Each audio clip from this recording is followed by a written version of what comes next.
হযরত আব্দুল্লাহ ইবনে মাসউদ রাদিয়াল্লাহু তাআলা আনহু বলেন, এক সাহাবী হযরত ওয়াহশী রাদিয়াল্লাহু তাআলা আনহু এবং হযরত হামজা রাদিয়াল্লাহু তাআলা আনহুকে হত্যা করেছিলেন উনি মুসলমান হওয়ার আগে। ওয়াহশী রাদিয়াল্লাহু তাআলা আনহু তখন মুসলমান হন নাই। মুসলমান হওয়ার আগে হযরত হামজা রাদিয়াল্লাহু তাআলা আনহুকে হত্যা করেছিলেন। কিন্তু উনি মুসলমান গ্রহণ করবেন, ইসলাম গ্রহণ করবেন, কিন্তু পূর্বে উনি অতীতে বড় বড় গুনাহ করেছে। গুনার ডরে ভয়ে উনি ইসলাম ধর্ম গ্রহণ করে নাই।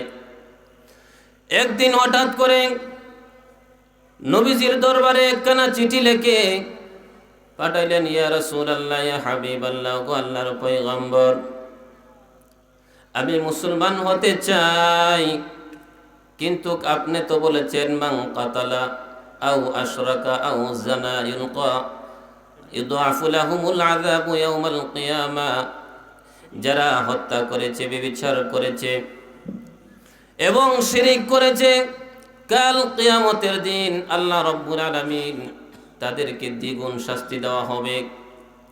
ইয়া রাসূলুল্লাহ, ইয়া হাবিবাল্লাহ, তাহলে আমি তো মুসলমান হইতাম, কিন্তু হওয়ার পরে আমার এমন কোনো ত্রুটি কি আল্লাহ রাব্বুল আলামিন ধরবেন কিনা? আর আমি যে তওবা করব, তওবা করার পরে রব্বুল আলামিন সমস্ত গুনাহ আমার মাফ করবেন কিনা, এমন একটা আয়াত আমাকে শোনান, আপনি আমাকে আশ্বাস দেন। আল্লাহ রাব্বুল আলামিন তখন আয়াত নাযিল করেছেন, ইল্লা মান তাবা ওয়া আমানা ওয়া আমিলা আমালান সলিহা। ওয়াহশী রাদিয়াল্লাহু তাআলা আনহুকে আল্লাহর হাবিব বললেন, হে ওয়াহশী, আল্লাহ বলেন ইল্লা মান তাবা, যারা তওবা করেছে, ওয়া আমানা, এবং ঈমান এনেছে, ওয়া আমালা আমালান সলিহা, যারা নেক আমল করেছে। ওয়াহশী রাদিয়াল্লাহু তাআলা আনহু বলেন, ইয়া রাসূলুল্লাহ, ইয়া হাবিবাল্লাহ, ওগো আল্লাহর পয়গম্বর, আমি তো কিছুই করি না, ঈমানও আনি নাই, তওবাও করি নাই, নেক আমলও করি নাই। এই আয়াত ছাড়া অন্য কোন আয়াত আছে কিনা আমাকে বলেন।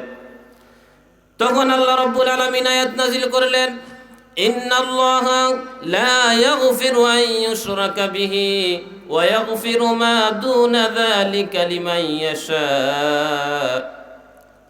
নিশ্চয় যারা আল্লাহর সাথে শিরিক করেছে, শিরিক গুনাহ আল্লাহ কখনো মাফ করবেন না, বাকি যা ইচ্ছা সমস্ত গুনাহ আল্লাহ মাফ করবেন। ওয়াহশী রাদিয়াল্লাহু তাআলা আনহু বলেন, ইয়া রাসূলুল্লাহ, ইয়া হাবিবাল্লাহ, তাহলে আমি তো শিরিকও করেছি, আল্লাহর সাথে শরীক করেছি, আমাকে আল্লাহ রাব্বুল আলামিন মাফ করবেন কিনা আমি জানি না। এত বিশাল বড় বড় গুনাহ আমি করেছি, আমি তো কোনো ওই আয়াতের মধ্যে কোনো আশা পাই নাই। তখন অপরশেষে আল্লাহ রাব্বুল আলামিন ওই সূরাতুজ জুমারের 53 নম্বর আয়াতখানা নাযিল করেছেন, কুল ইয়া ইবাদিয়াল্লাযীনা আসরাফু আলা আনফুসিহিম লা তাকনাতু মির রাহমাতিল্লাহ ইন্নাল্লাহা ইয়াগফিরুয যুনুবা জামিআ ইন্নাহু হুয়াল গফুরুর রহিম। জোরে বলেন আল্লাহু আকবার। আল্লাহ রাব্বুল আলামিন বলেন, আমার হাবিব, হে আমার নবীজি, আপনি বলুন, আমার বান্দাদেরকে বলুন, জীবনে যারা যত পরিমাণ গুনাহ করেছে, যত গুনাহ করুক না কেন, কিন্তু লা তাকনাতু মির রাহমাতিল্লাহ, তারা যেন আমার রহমত থেকে নিরাশ না হয়। কন্যা সুবহানাল্লাহ। আল্লাহ কি বলেছে? ইন্নাল্লাহা ইয়াগফিরুয যুনুবা জামিআ, নিশ্চয় আমি আল্লাহ রাব্বুল আলামিন তাদের গুনাহ সমূহ, পাপ সমূহ গুলো মাফ করে দিব। সুবহানাল্লাহ। ইন্নাহু হুয়াল গফুরুর রহিম, নিশ্চয় আল্লাহ রাব্বুল আলামিন অত্যন্ত দয়ালু এবং পরম দয়ালু। কন্যা সুবহানাল্লাহ। আল্লাহ হাবিব সাল্লাল্লাহু আলাইহি ওয়াসাল্লাম এই আয়াত যখন শুনাইলেন, ওয়াহশী রাদিয়াল্লাহু তাআলা আনহু বলে, ইয়া রাসূলুল্লাহ, ইয়া হাবিবাল্লাহ, তাহলে এই আয়াতের কারণে বোঝা গেল আল্লাহ রাব্বুল আলামিন আমাকে মাফ করবেন, অথচ এই আশায় আমি আপনার কাছে কালিমা পড়লাম, লা ইলাহা ইল্লাল্লাহু মুহাম্মাদুর রাসূলুল্লাহ সাল্লাল্লাহু আলাইহি ওয়াসাল্লাম। হাজিরিন কিরাম, আল্লাহ রাব্বুল আলামিন এই আয়াতের মধ্যে শুধু মুসলমান না, হিন্দু, বৌদ্ধ, মুশরিক, কাফের, বেঈমান, আল্লাহর যত বান্দাবান্দি আছে প্রত্যেকেরই মাফের আশা আল্লাহ এই আয়াতে দিয়েছেন। সুবহানাল্লাহ। তাহলে আমরা যারা মুসলমান, আমাদেরকে কি আল্লাহ মাফ করবেন না? মনে মাফ করতে না সব, আপনারা আস্তে আস্তে হয়ে যাবে, মাফ করবানি? আমাদেরকে তো আল্লাহ আরো আগেই মাফ করবেন। সুবহানাল্লাহ। আমার বন্ধুগণ,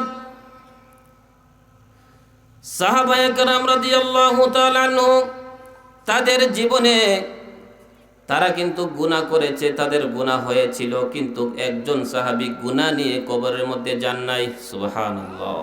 তাদের জমানায় তারা কিন্তু গুনাহ করছিল, কিন্তু তারা এমনভাবে আল্লাহর কাছে তওবা করেছে যে তওবার কারণে আল্লাহ রাব্বুল আলামিন তাদেরকে জীবনের সমস্ত গুনাহ মাফ করে দিয়েছেন। সুবহানাল্লাহ। বড় বড় সাহাবায়ে কেরাম তারা ইসলাম গ্রহণ করার আগে তারা বড় বড় গুনাহ করেছে, কিন্তু এই গুনাহ মাফের জন্য আল্লাহ নবীর কাছে তারা সরাসরি আসে বলতেন, ইয়া রাসূলুল্লাহ, আমি তো এই গুনাহ করেছি, আমাকে আল্লাহ মাফ করবেন? আল্লাহ নবী বলতেন, হ্যাঁ, তোমাকে মাফ করব, তুমি খাসভাবে তওবা করো, আল্লাহ তোমাকে মাফ করে দিবেন। সুবহানাল্লাহ। হযরত আবু হুরায়রা রাদিয়াল্লাহু তাআলা আনহুর দরবারে একদিন রাত্রে এক মহিলা এসে বললেন, নবীজির সাহাবী, আমি তো অনেক বড় গুনাহ করে ফেলেছি, আল্লাহর হাবিবের সাহাবী, আমি তো জিনা করেছি, জিনা করার কারণে আমার গর্ভে বাচ্চা এসেছে, বাচ্চা জন্ম হয়েছে, বাচ্চা ভূমিষ্ঠ হওয়ার পরে ওই বাচ্চাকে আমি হত্যা করে ফেলেছি। আল্লাহর হাবিবের সাহাবী, আপনি বলুন, আল্লাহ কি আমার তওবা কবুল করবে কিনা, অথবা আল্লাহ আমাকে মাফ করবে কিনা, এই আশা আমার আপনি একটু দেন। আল্লাহ নবীর সাহাবী হযরত আবু হুরায়রা রাদিয়াল্লাহু তাআলা আনহু বলেন, ওগো মহিলা, এত বড় কঠিন পাপ তুমি করেছো, এই পাপ কোনোদিন আল্লাহ তোমাকে মাফ করবেন না। এই বলে মহিলাকে তাড়িয়ে দিলেন। মহিলা সারা রাত্রিতে কাঁদতে কাঁদতে সারা রাত পোহালো। আর ওই দিক দিয়ে আবু হুরায়রা রাদিয়াল্লাহু তাআলা আনহু উনিও সারা রাত কাটাইলো। কাটানোর পরে ফজরের আজান যখন হইল, আজান হওয়ার পরে আল্লাহর নবীর পিছনে মসজিদে নববীর মধ্যে গিয়ে নবীজির পিছনে দাঁড়িয়ে ফজরের নামাজ আদায় করলেন। আদায় করার পরে হযরত আবু হুরায়রা রাদিয়াল্লাহু তাআলা আনহু বললেন, ইয়া রাসূলুল্লাহ, ইয়া হাবিবাল্লাহ, ও আল্লাহর পয়গম্বর, গতকাল রাত একজন মহিলা আমার কাছে এসেছে তওবার আশায়। সে এমন গুনাহ করেছে, সে জিনা করেছে, জিনা করার পরে তার গর্ভ বাচ্চা এসেছে, বাচ্চা ভূমিষ্ঠ হয়েছে, ওই বাচ্চাকে সে হত্যা করেছে। হত্যা করার পরে তার মনের মধ্যে এই আশা আসলো যে আমি আল্লাহর কাছে তওবা করব, আমি জঘন্য বড়তম কাজ করে ফেলেছি, পাপ করে ফেলেছি। আমি তো বললাম মহিলাকে, আল্লাহ তোমাকে মাফ করবেন না। ইয়া রাসূলুল্লাহ, ইয়া হাবিবাল্লাহ, আমি কি ভালো বলেছি না খারাপ বলেছি? আল্লাহর হাবিব বললেন, হে আবু হুরায়রা, তুমি যে মাসআলাটা দিয়েছো এই মাসআলাটা ঠিক নয়। কারণ তুমি কি ওই আয়াত কি পড়ে নাই, ওয়াল্লাযীনা ইযা ফাআলু ফাহিশাতান আও যালামু আনফুসাহুম যাকারুল্লাহা ফাস্তাগফারু লিযুনুবিহিম ওয়া মান ইয়াগফিরুয যুনুবা ইল্লাল্লাহ ওয়া লাম ইউসিররু আলা মা ফাআলু ওয়া হুম ইয়া'লামুন। আল্লাহু আকবার। তুমি কি পড়ো নাই আয়াত? যারা মুত্তাকি তারা যদি কোনো অশ্লীল কাজ করে ফেলে পাপ কাজ করে ফেলে, তখন এই পাপ কাজের প্রতি যখন তারা আবার মনোযোগ আনে, যাহারে এই কাজটা তো আমি ভুল করে ফেলেছি, অনুতপ্ত হয়ে যায়, লজ্জিত হয়ে যায়, আল্লাহর কাছে মাফ চাই। আল্লাহ বলেন তারা যদি মাফ চায়, আমি যদি তাদেরকে মাফ না করি তাহলে তারা আর কার কাছে যাবে? এই জন্য আমি আল্লাহ রাব্বুল আলামিন মুত্তাকি বান্দা বান্দীদেরকে মাফ করে দেই। কইনা সুবহানাল্লাহ। হে আবু হুরায়রা, তুমি যে ওই মহিলাকে বলেছ এটা তো ঠিক বলো নাই। যাও যাও, এই মহিলার খোঁজে তাড়াতাড়ি চলে যাও, সঠিক মাসআলাটা বলে এসো। আল্লাহর হাবিবের ওই সাহাবী হযরত আবু হুরায়রা রাদিয়াল্লাহু তাআলা আনহু সমস্ত মদিনার মধ্যে খুঁজতে খুঁজতে তছনছ করতে শুরু করলেন। সারাদিন খুঁজলেন, পাইলেন না। রাত্রির বেলা খুঁজলেন, পাইলেন না। আবার গভীর রজনীতে ওই মহিলা আবার নিরাশ হয়ে ওই আল্লাহর নবীর সাহাবীর কাছে এসে বললেন, হে আবু হুরায়রা, আমাকে কি আল্লাহ মাফ করবেন না? মাফ করার কোনো আশা নাই। তখন হযরত আবু হুরায়রা রাদিয়াল্লাহু তাআলা আনহু কোরআনের এই আয়াত কানা পড়ে শুনাইলেন আর বললেন, তুমি তওবা করো, আল্লাহ রাব্বুল আলামিন তোমাকে মাফ করে দিবেন। কন্যা সুবহানাল্লাহ। তখন ওই মহিলা এই আয়াতটা শুনে এত আনন্দিত হলেন, খুশিয়ে সাথে সাথে সেজদার মধ্যে পড়ে গেলেন। সুবহানাল্লাহ। সেজদার মধ্যে পড়ে বললেন, রব্বুল আলামিন, পরওয়ারদিগার আলম, আমি তোমার কাছে কি শুকর আদায় করব? এত বড় পাপ কাজ করার পরেও তুমি আমাকে মাফ করবা এ আশা আমি তোমার কালামের মধ্যে পেয়েছি। আল্লাহ, আমি তো জীবনে অনেক ধরনের গুনাহ করেছি, তুমি আমাকে মাফ করে দাও। এই কথা বলে কাঁদতে কাঁদতে সেজদা থেকে মাথা ওঠায়া ওই মহিলার বাড়িতে একটা দাসী ছিল, ওই দাসীটাকে আল্লাহর হস্তে সে আজাদ করে দিলেন। কইনা সুবহানাল্লাহ। ওই মহিলার তওবা সাথে সাথে আল্লাহ কবুল করে নিলেন। সুবহানাল্লাহ। আমার বন্ধুগণ, তওবা করতে হলে তো কোনো টাকা পয়সা লাগে না, লাগে নাকি? জোরে বলেন, লাগেনি? তাহলে আমরা কেন তওবা করতে কৃপণতা করি? আমরা তো দিনভর গুনাহ করি, কিন্তু তওবা তো একবারও করি না। তওবা না করার কারণে, গুনার কারণে আমাদের রিজিকের দরজা বন্ধ হয়ে যায়। আমাদের প্রয়োজনীয় যত কাজ আছে এই কাজগুলো বন্ধ হয়ে যায়। সময় মতে বৃষ্টি বন্ধ করে দেওয়া হয়। সময় মতে আপনি খুঁজতেছেন, বিবাহ করবেন, পাত্রী পাচ্ছেন না। আপনি বিবাহ করেছেন 10 বছর 20 বছর হয়ে গেছে, আপনার আওলাদ হচ্ছে না। কেন?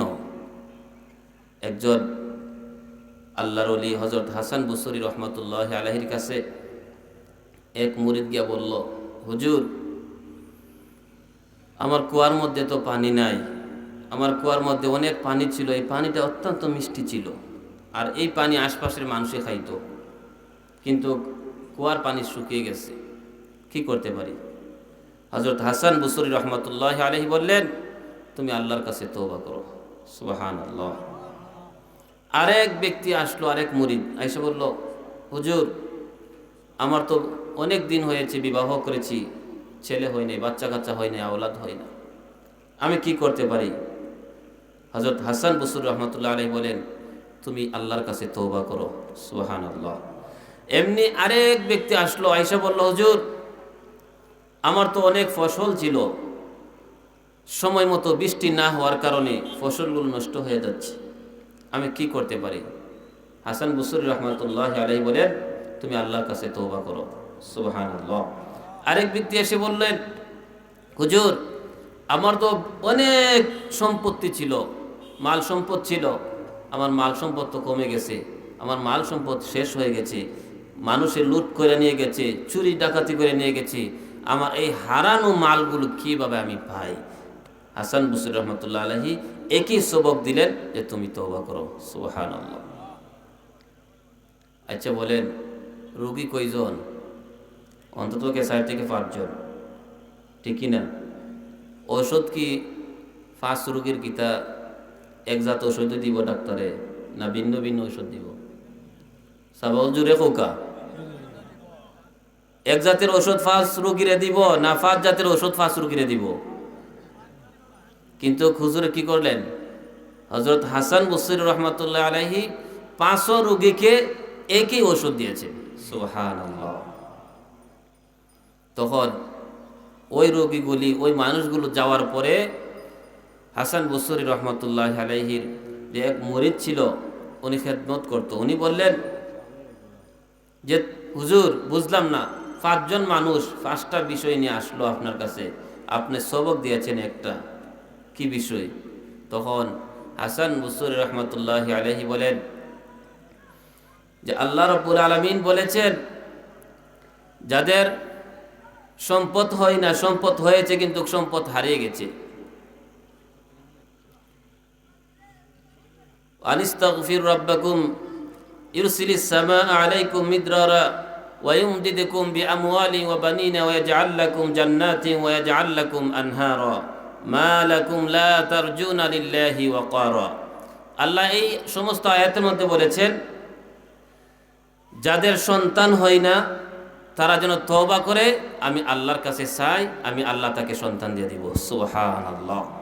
যাদের কুয়ার মধ্যে পানি নাই, পানির প্রয়োজন, আমি আল্লাহর কাছে তওবা করলে, ইন্নাহু কানা গাফফারা, আমি আল্লাহর কাছে তওবা করলে আমি আল্লাহ তাদের তওবা কবুল করব, যা প্রয়োজন সমস্ত প্রয়োজন আমি আল্লাহ মিটিয়ে দিব। সুবহানাল্লাহ।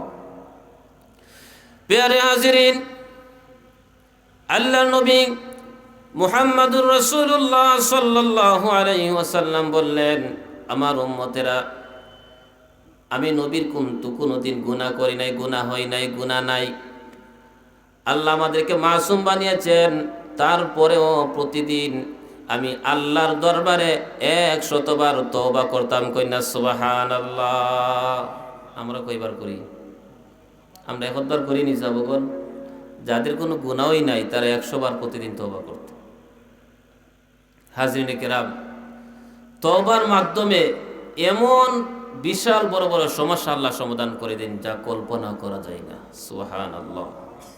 রিজিকের দরজা বন্ধ হয়ে গেছে, রিজিকের দরকার, কিন্তু চাবো আমরা কার কাছে? জোরে বলেন, কার কাছে চাইবো? আল্লাহর কাছে চাইবো।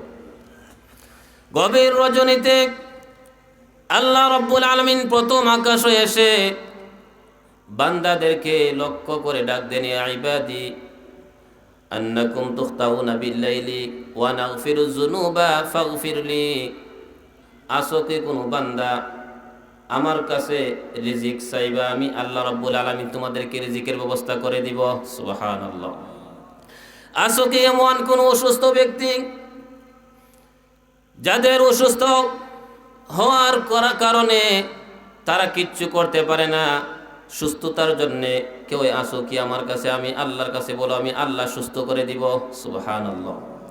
আসো কি এমন কোন পাপ কাজকারী যারা পাপ করতে করতে জীবন বরবাদ করে ফেলেছ, আমি আল্লাহ রাব্বুল আলামিনের কাছে চাও, আমি আল্লাহ রাব্বুল আলামিন তোমাদের সমস্ত গুনাহগুলো মাফ করে দিব। সুবহানাল্লাহ। আল্লাহ প্রথম আকাশে এসে বান্দাদেরকে ডাকতে থাকেন, ডাকতে থাকেন, ডাকতে থাকেন, কিন্তু আমরা তো ডাকে সাড়া দেই না। আমরা তো সারা রাত ঘুমাই। ঘুমাই না? না জি না, ওখানে আবার ঘুমাই না সাবগর। এখন সারা রাত ঘুমাই না, ঘুমাই কোন টাইমে? 12টা, 1টা, 2টা পর্যন্ত সজাগ থাকি, আর ঘুমাই 2টা, 3টার পরে। এমন কিছু মানুষ আছে সারা রাত সজাগ থাকে, এমনিতেই মোবাইল টিফি করে গপসপ করে কাটা, ফজর আক্কানে তারা ঘুমা, ফজর আজানের সময় তারা ঘুমো থাকে। এরকম মানুষ আসেনি নাই? আসেনি নাই সাহেব? কিন্তু আল্লাহ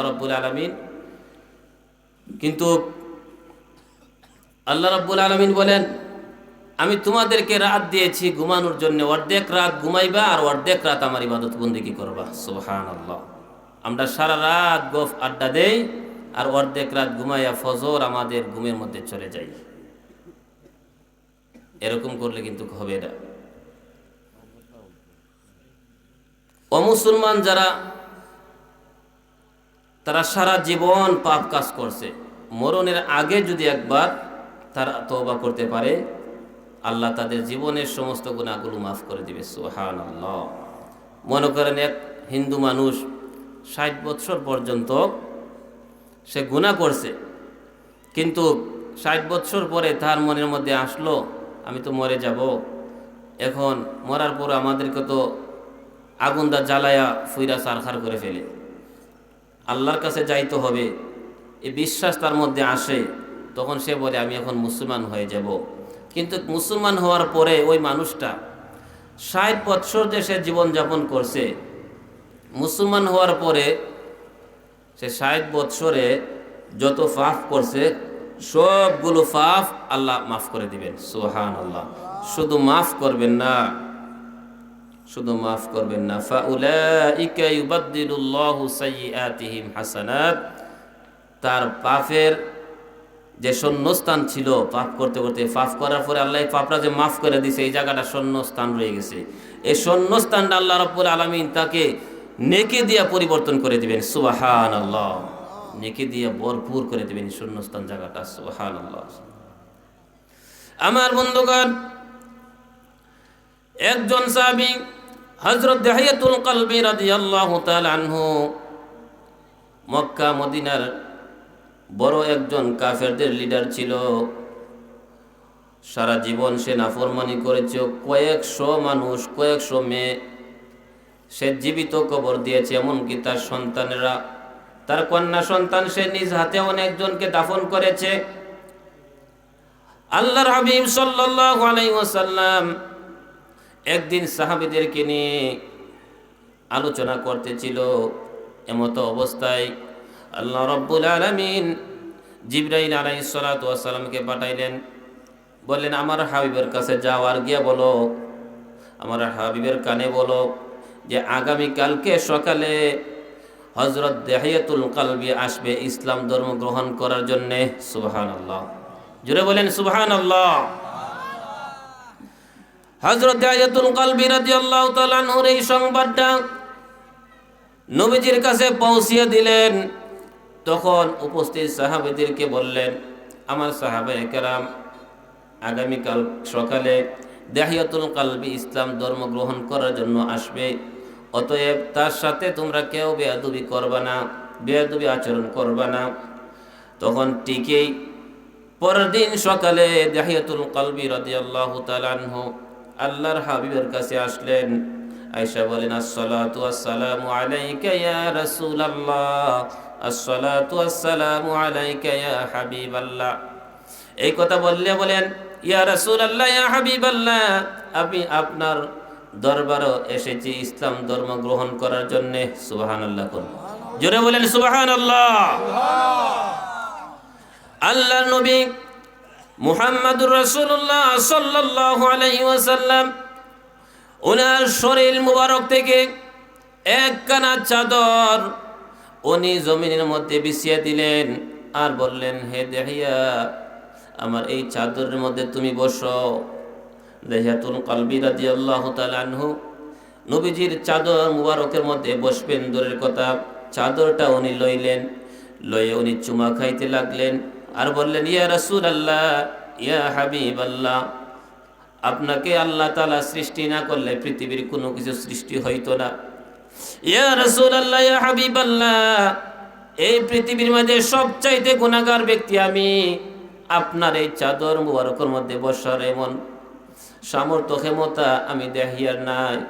ইয়া রাসূলুল্লাহ, ইয়া হাবিবাল্লাহ, আমি এসেছি আপনার কাছে এসেছি, আপনি আমাকে কালিমা পড়ান, লা ইলাহা ইল্লাল্লাহু মুহাম্মাদুর রাসূলুল্লাহ। জোরে বলেন সাল্লাল্লাহু আলাইহি ওয়াসাল্লাম। দিহিয়াতুল কলবি রাদিয়াল্লাহু তাআলা আনহু নবীজির হাত ধরে ইসলাম ধর্ম গ্রহণ করেছে। ইসলাম ধর্ম গ্রহণ করার পরে এমন ভাবে কাঁদতে শুরু করলেন, কাঁদতে কাঁদতে বেহুশ হয়ে যাইতেছে। আজান দিয়ে দিচ্ছে, বন্ধ রাখবো, আজানটা হয়ে যাক, আমরা মনে মনে দূরে শুনি।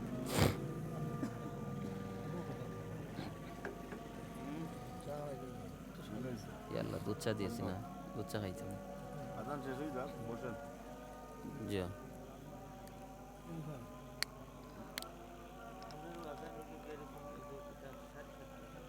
স্টপ করে রাখো, স্টপ।